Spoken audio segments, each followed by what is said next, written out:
Hello everyone, Charles Watts here. Welcome back to Inside Arsenal. It is Tuesday. I hope the week has started well, wherever you're watching or listening to this around the world, and you've just about recovered from the drama that was the Etihad Stadium on Sunday. I think I just about have now and need to recover pretty quickly because football is coming thick and fast. Of course, Arsenal back in action tomorrow night in the Carabao Cup, getting that cup campaign underway at home to Bolton Wanderers from League One. I'll be heading to that game. Looking forward to it. Interesting to see who we see playing for Arsenal in that one. Mikel Arteta is certainly going to have to make some changes, you would think, and he has just been speaking about that very prospect in his pre-match press conference at London Colney. So in today's show, we're going to go through what Mikel has been speaking about. He's given the latest Arsenal team news, given a bit of an update on Martin Odegaard's injury, Oleksandr Zinchenko as well. And of course, he's been reacting to, the fallout that continues to be ongoing from that game at the Etihad on Sunday. Some interesting comments, I thought, from Arteta, or responses from Arteta, especially about the dark arts. I don't know how you want to describe it, agenda, maybe, that is being levelled at Arsenal since that game at Manchester City on Sunday. It's just been mentioned time and time again, isn't it, by City fans, by the media, just Arsenal and the dark arts. And Arteta took a little bit of a shot at that, I think, and pointed towards who might not be available for tomorrow night's game in relation to some of the accusations levelled at Arsenal on the back of that Manchester City game. Lots of responses and questions and comments from you guys as well that we will get stuck into towards the end of the show. So let's start on what Mikel has been speaking about in terms of tomorrow night's game and the latest team news. More importantly, the latest on Martin Odegaard. This is what he had to say about Odegaard and whether there's been any sort of time frame yet on his return. And he said, I think it will be a matter of weeks, but how long exactly, I can't tell you. He was then pressed on whether there was a chance that he could be back before the international break. I think Arsenal got 4 games now before the next international break. And he said, we might get a surprise, but I think it's unlikely. I think it's definitely very unlikely that Martin Odegaard will be back before the next international break. I'd be stunned, in fact, if that was the case, but who knows? Like Mikel says, we might get a surprise. And one thing I know about Martin Odegaard is that he is going to be working so hard in his rehab. I know every player will work hard in their rehab because they want to get back as soon as possible. But Martin Odegaard especially will be doing every single thing, every small little margin he can find to try and get back quickly. He will be doing it. So we'll have to wait and see. On Oleksandr Zinchenko, seems like he is also going to be out until the next international break at least. Mikel said, I think he will still be out for a few weeks, unfortunately. So certainly neither of those two going to be involved in tomorrow's game against Bolton. Now, this is some other stuff that he talked about when he was asked about the team news. And the first answer was an interesting one. It was kind of pressed on the Man City game, the players who went down, and whether any of those players who went down in the second half have got a chance of playing against Bolton. Now, of course, these are some of the incidents that have led to the whole dark arts things that have been levelled at Arsenal, certainly from the Manchester City players who were speaking down in the mix zone after the game. They're pointing to the fact that Arsenal players were falling over, going down, wasting time, and they were bringing up the words dark arts. And Mikel said, I always prefer the facts than words or supposing things. So let's see who is available tomorrow, and then we can talk about dark arts or these things, which I don't find that very encouraging, I have to say, in terms of some of the players. And when we do look at some of those players who went off or who went down, Martinelli went down, Calafiori went down, Timber went down, David Raya went down, and those were the ones who went down in the second half. And certainly don't get the impression that all is right with those players, judging by this response from Mikel Arteta. He was then asked, so are players going to be missing tomorrow? And he said, unfortunately, yes. There will be a few players that are not available.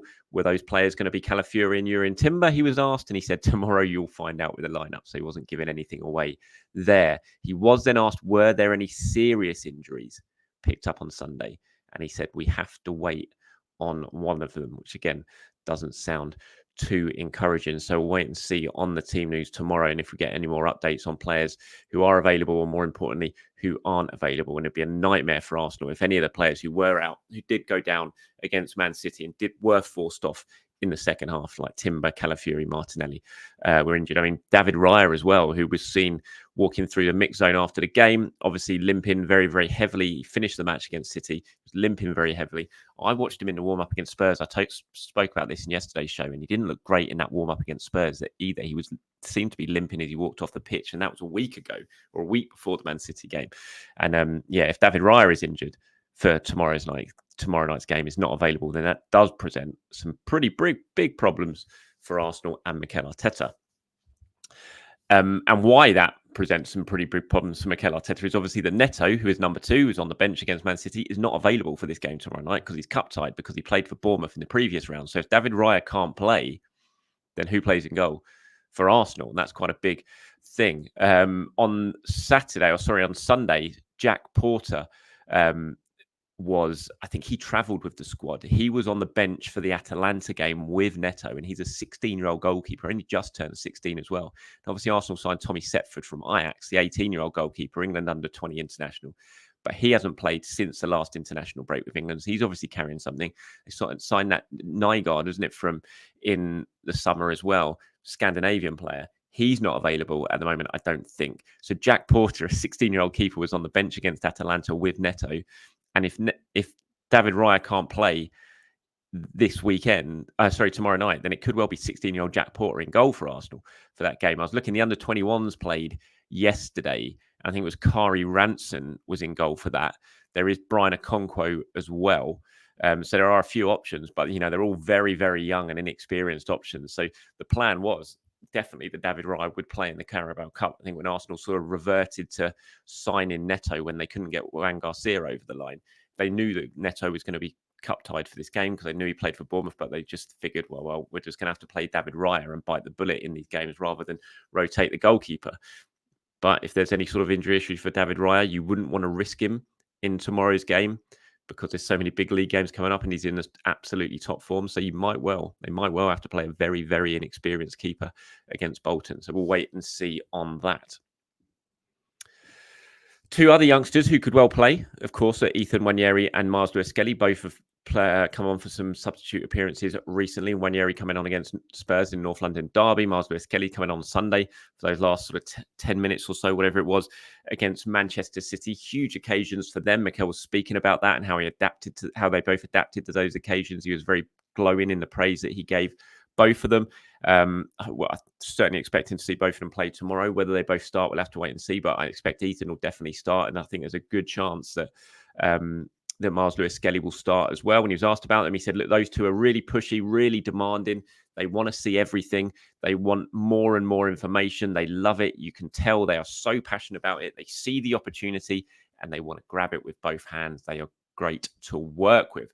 So really looking forward to seeing those two, especially Ethan Nwaneri. Looking forward to seeing exactly where he plays, where Arteta starts him. If he can take control of the game, if he can really stamp his authority on the game. Because, Bolton, yes, they're League One, but they're, proper senior football side. Very good team, Bolton, with good senior players. And Nwaneri and Miles Lewis-Skelly are both very, very young, 17. So this is going to be a big, big test for them. Be interesting to see if they can sort of stamp their authority on the games and really show some seniority despite their younger years against some experienced players. Raheem Sterling's another player I'm fully expecting to start this game. Mikel was asked about him and how he's getting on ahead of the game tomorrow. He said, very good. He's had a few minutes already, and tomorrow he has another opportunity. He is ready. He's really hungry to start and to have more minutes and to impact the team in the way that he can. And hopefully tomorrow we can see that. Big moment for Raheem Sterling, I think, tomorrow. He's had a couple of substitutes appearances. Thought he looked pretty... I didn't think he didn't look really on it. I didn't think in those substitute appearances did all right. He didn't necessarily do anything wrong, but I didn't think he looked up to speed and sort of in tune with the Arsenal players. And that's something that's going to take a little bit of time. Not much time, you would hope, because he can't really afford for it to take much time. So I think tomorrow is a big opportunity for him just to get some proper minutes under his belt in an Arsenal shirt. Hopefully give himself some confidence. If he can play well, if he could score, that would be fantastic. I think he'll probably play on the left. I reckon Saka might start this game, which sounds mad to suggest. But I wouldn't be surprised if Saka starts this game. Because he came off, he only played 45 minutes against Man City because he came off in that tactical substitution. Wouldn't overly shock me, I have to say, if Bakaya played. So wait and see on that. But Raheem Sterling's certainly going to play. I wouldn't be surprised at all if he's on the left-hand side. So that'll be interesting to watch. Elsewhere, Mikel was asked about winning trophies. Obviously, This is a big trophy for Arsenal, one they haven't won in so long. Got to go back to Steve Morrow scoring against Sheffield Wednesday at Wembley. I was there that day. I think that was the first. No, yes, that is the first cup competition I saw Arsenal win. Was the '93 Coca-Cola Cup, it was called then. Obviously now it's the Carabao Cup. Saw him. I was there when they won the title in '91, so I saw him lift the trophy at Highbury after the game against Coventry. But I think the first cup competition I saw them actually win and lift a trophy was after Steve Morrow's goal against Sheffield Wednesday in that final. It's been ages since then. Some real painful defeats in the final since then. Lost to Chelsea, of course, in Cardiff. Lost to Birmingham in one of the most depressing days I've ever had watching Arsenal. Lost to Man City at Wembley as well. So they've got to the final a few times, but not had any success in it. Mikel was asked if he now this season needs to start winning trophies for any season to be deemed a success. Or Arsenal at that stage now where it's not about progress anymore, it's about delivering trophies, which I think they are. Mikel said, well, in terms of trophies and success, it's only success if you win it. How you measure success or how you associate that word, probably we could have a much more deeper conversation, but we are here to win. We are here to win the big competitions and the ones that are not considered that big. That is our duty. I really want to see Arsenal go deep in these cup competitions. I have to say, they've not been great since Arsenal won the FA Cup in Arteta's first season. They've not been great. I think they reached the semis, didn't they, in this competition against Liverpool, went out over 2 legs under Arteta. But apart from that, they've just not got deep into either of the competitions. So I want to see them really challenge. And this is a really good opportunity for them. Yes, they're going to have to rotate. You have to do that. You can't go full strength at this stage of it, obviously, but still think they need to take it seriously and need to try and go deep into this competition. So I want to see a good result tomorrow, a good performance, and I want to see them progress in the competition. And certainly, judging by what Mikel Arteta had to say here, he absolutely agrees. Right, moving on to some of you guys and what you have been saying in the last 24 hours and what you've been asking. That Para's got in touch here. He says, hi, Charles. I look at City's reaction and I think the biggest mistake that they've made here is that they've made this personal. Rodri's comments last year, Haaland hitting Gabriel with the ball when he isn't looking before insulting Arteta and our players, Bernardo Silva and Akanji's comments, even John Stones' dark arts rubbish. Can't help but be reminded of how this team used Ivan Toney's nice kick about with the boys tweet. No more powerful motivational force than making it personal. I agree. I think Man City have made it personal. They didn't react well to it. As I said in yesterday's video, I think Arsenal have absolutely got under Man City's skin. I think they've rattled them. I think City are frustrated. They haven't beat Arsenal for 4 years. I think for 4 games, I think that frustration boiled over on Sunday's game and certainly after the game, after the final whistle. Erling Haaland had absolutely lost his head. I think that was very, very apparent with his comments to Mikel Arteta on the pitch after the game. And yeah, I think Arsenal will use it. I mean, Gabriel was even saying yesterday, he gave an interview after the game in the post-match mix zone that came out is with the Brazilian media, I think. He was asked about Haaland throwing the ball at the back of his head.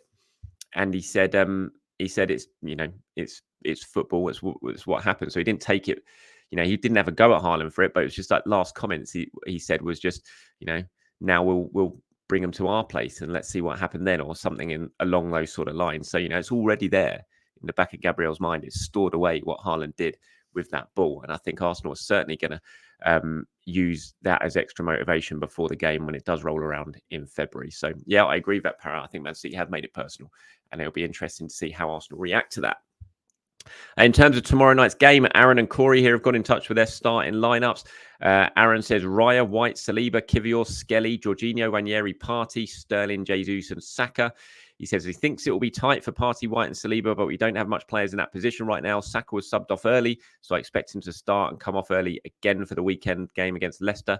Might see some more youth cameos, though, such as Heaven, Kukuri, Kabaya, Nichols and Salah, who are all on the first team bench recently. Corey says, hi, Charles. Really intrigued to see how we approach the Bolton game on Wednesday. My starting lineup would be Raya, White, Saliba, Kivior, Lewis-Skelly, Rice, Nwaneri, Jorginho, Sterling, Jesus and Martinelli. I wonder who will earn a place on the bench. Maybe Kabia, Nichols, Kukuri from the respective youth sides. I think they definitely will be on the bench. I mean, they've been on the bench in the last few Premier League games. I think they'll definitely be on the bench tomorrow. I'll go through my sort of predicted 11 tomorrow in the preview show. So I'll talk about it a lot more length at that. But I certainly think there's going to be some senior players that 100% going to have to start. Jorginho is definitely going to start, for example. I think Jesus will start. Sterling will start. Like I said, it wouldn't be overly surprised, as Aaron points out, that Saka starts as well. So he's going to have to make some decisions defensively because of the injuries that Arsenal seem to have. And obviously, he's not given much away in terms of the players who went off against Manchester City. So we'll see who's available from that. So he will have some decisions to make. But he wants to make sure it needs to be a good sort of mixture, doesn't it? Maybe a sprinkling of youth with Lewis-Skelly, maybe at one of the fullback positions, and Ethan in midfield, but mixed with some senior players as well, and plenty of youth on the bench, I would imagine. Eric has got in touch and says, are you concerned at all by the poor starts to these last games? Spurs were the better team for the first 10 to 20 minutes, and then the same thing against Man City. Every minute counts, so I wanted to get your thoughts on it. As always, love the content. Thank you very much. Am I concerned? No, not necessarily. You go to these away games in the big teams, even the smaller teams, you know what you're going to have to go through in the first 20, 25 minutes. You knew Spurs were going to come flying out of the blocks against Arsenal, boosted on by the crowd. You think back to how Arsenal started recent North London derbies at home and always want to start recent North London derbies. The crowd are on you. You've got to start quickly. It's always the case, I think, in those games of Arsenal sort of just having to get themselves through it. I think the Man City game, obviously the goal was disappointing. The way they conceded that goal, it was just too easy from an Arsenal point of view. They're normally so tough to get through, and that was a little bit easy. But again, you always knew that the way City start games, they swarm all over teams. They just really, really do. It doesn't matter how good you are. And so Arsenal were just going to have to get themselves through that period, and they did. So I'm not overly concerned, Eric. I have to say, I hope they start a lot quicker in the next few home games coming up, certainly against Leicester and Southampton. You want them to try and stamp their authority on the games. But I think when you're away from home, you've got to accept that in these big games, especially, that you're probably going to have to sort of stay in the game for the first 15 or 20 minutes or so. Justin says, I don't usually comment. Love the videos. Thank you very much. Keep it up. Nice to have a daily update that isn't skewed or over emotional. Very grounded. Thank you. He said, just wanted to ask about Calafiori. It looked like he made some really good forward passes under pressure, some of the best of all of the game. What do you think of this? I think he is or did phenomenal at progressing forward under pressure in our first half. Could this be something beyond aerials and solid defence? Yes, 100%. I think that's why Arsenal signed him. I think he progresses the ball so well. Passing wise, he can do that, but I think the way he runs with the ball and can bring it out defence, I think that's going to be a real weapon for Arsenal. We saw that a little bit against Manchester City. Go back to the goal that he set up. I can't remember who it was who scored it for Italy in the Euros. He set up that goal against Croatia in the last minute when he just picked up the ball in the middle from deep and just charged through. He's got the quality to do that. He did it a lot of times for Bologna last season as well. And, that's a way to beat the lines. It's not, you don't always have to pass to split the lines. You can get the ball and you can split the line yourself by driving forward and getting through those lines. And I think that's a real strength of his. And I think it's certainly what we're going to see more and more from him as he adjusts, as he settles, and as he sort of beds into life at Arsenal. So, thank you very much for pointing that out, Justin. Appreciate it. As always, appreciate all of you getting in touch. Like I said, tomorrow's show will be much more sort of preview orientated in terms of who could start, who might not start. I'll do my predicted 11. You want to get involved in that show? Give me your suggestions for the starting the lineups like Aaron or Corey did earlier. Then you know what to do. Put it into the comments. I'll pull some of them together and get them included into the show. Not just that, though. Anything you want to ask, any opinion, any comment you want to make about Arsenal, just get down into the comments and make them. And like I said, I'll get some of them included tomorrow. Until then, have a fantastic Tuesday, everyone. I'll be back tomorrow. Speak to you soon. Bye-bye.